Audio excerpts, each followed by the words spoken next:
اسے ہم خوب جانتے ہیں. پھر وہ ایک تیسری راہ پر چل پڑا حتیٰ کہ وہ 2 بلند گھاٹیوں کے درمیان جا پہنچا. وہاں ان کے پاس اس نے ایسی قوم دیکھی جو بات بھی نہ سمجھتی تھی. وہ کہنے لگے اے ذوالقرنین، یاجوج اور ماجوج نے اس زمین میں فساد مچا رکھا ہے. اگر ہم آپ کو کچھ چندہ اکٹھا کر دیں تو کیا آپ ہمارے اور ان کے درمیان ایک دیوار چن دیں گے، یعنی ہماری مدد کریں؟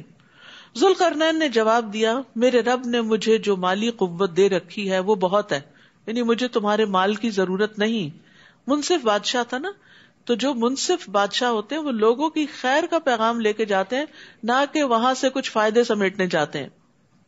تو مجھے جو میرے رب نے مال دیا ہے وہ میرے لیے بہت ہے، تم بس بدنی قوت سے میری مدد کرو، یعنی محنت کر کے، تو میں ان کے اور تمہارے درمیان بند بنا دوں گا، تو یاجوج ماجوج تم تک نہیں پہنچ سکیں گے.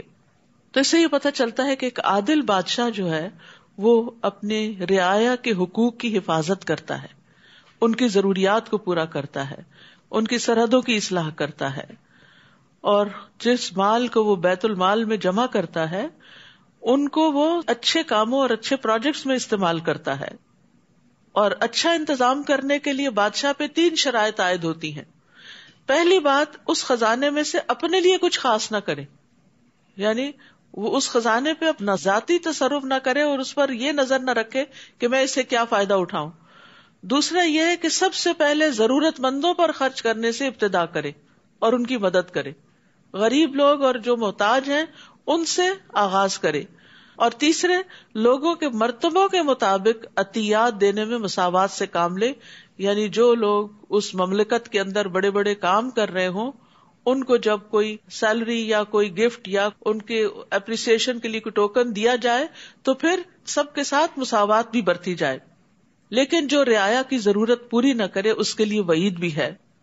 رسول اللہ صلی اللہ علیہ وسلم نے فرمایا اللہ عز و جل جس شخص کو مسلمانوں کے امور کا والی اور ذمہ دار بنائے اور پھر وہ ان کی ضروریات، حاجت مندی اور فقیری میں ان سے ملنے سے گریز کرے تو اللہ بھی اس سے حجاب فرما لے گا، جبکہ وہ ضرورت مند ہوگا، محتاج ہوگا اور فقیر ہوگا.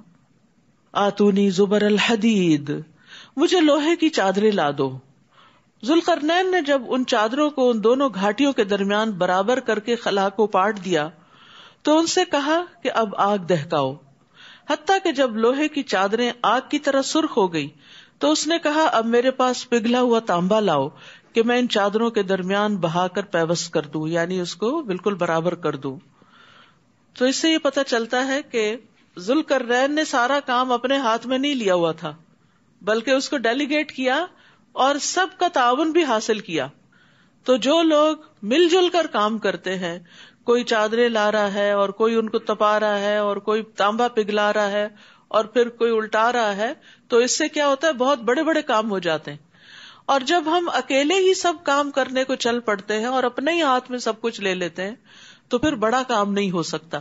اس لیے نیکی کے کاموں میں جہاں دوسروں سے تعاون کرنا چاہیے وہاں دوسروں کا تعاون بھی خوشی سے لینا چاہیے، ان کو ویلکم کرنا چاہیے، ان کے آئیڈیاز کو ویلکم کرنا چاہیے، ان کی مدد لینے کو خوشی کا باعث سمجھنا چاہیے کہ آپ ان کو نیکی کا موقع دے رہے ہیں. کیونکہ بعض اوقات ہم یہ کہتے ہیں کیا کسی کو تکلیف دینی، کیا اس کو کہنا. نہیں، جب آپ کسی کو کچھ کہتے ہیں تو اس کو بھی ایک اچھے کام کا موقع ملتا ہے. بعض لوگ ہوتے ہیں ان کو نیکی کے کام کے اور بڑے بڑے کاموں کے بڑے خوبصورت آئیڈیاز آتے رہتے ہیں، لیکن کچھ لوگوں کا دماغ اس طرح کام نہیں کرتا. کچھ لوگ جو ہیں وہ دور تک دیکھ سکتے ہیں چیزوں کو، اور کچھ لوگ قریب کی چیزیں بھی انہیں سمجھ نہیں آتی کیا کرنی ہے. تو ایسے میں جن لوگوں کو اللہ نے ذہنی صلاحیت دی ہو، لیڈرشپ کے مقام پر فائز کیا ہو، انہیں چاہیے کہ وہ بندوں سے کام لینا بھی جانے. یعنی ایک بہت بڑی کوالٹی ہوتی ہے کہ آپ کسی کو کام لگا دیں. ایک ہے آپ خود محنت مزدوری کریں جیسے کوئی مزدور کر رہا ہوتا ہے، ایک ہے کوئی ایسا بزنس شروع کرتا ہے کہ 1000 لوگوں کو محنت مزدوری پہ لگا دیتا ہے، کتنے لوگوں کی جاب نکال دیتا ہے اس میں سے. تو یہ ظاہر ہے آبویسلی ایک بڑا کام ہے. تو ہمیشہ صرف خود ہی کام کرنے کا نہ سوچیں، دوسروں کو بھی کام لگائیں. اسی طرح گھر کے اندر بھی اپنے بچوں کو بھی ساتھ کام لگائیں، اور اکٹھے کام کرنے سے باہم محبت بھی پیدا ہوتی.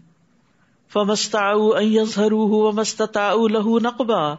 اس طرح یہ بند ایسا بن گیا کہ یاجوج ماجوج نہ تو اس کے اوپر چڑھ سکتے تھے اور نہ ہی اس میں کوئی سوراخ کر سکتے تھے. ذوالقرنین کہنے لگا یہ میرے رب کی رحمت سے بن گیا ہے. مگر میرے رب کے وعدے کا وقت آ جائے گا تو وہ اس بند کو پیوند خاک کر دے گا. یعنی اللہ کے سامنے تو یہ دیوار کچھ بھی نہیں، اور میرے رب کا وعدہ برحق ہے.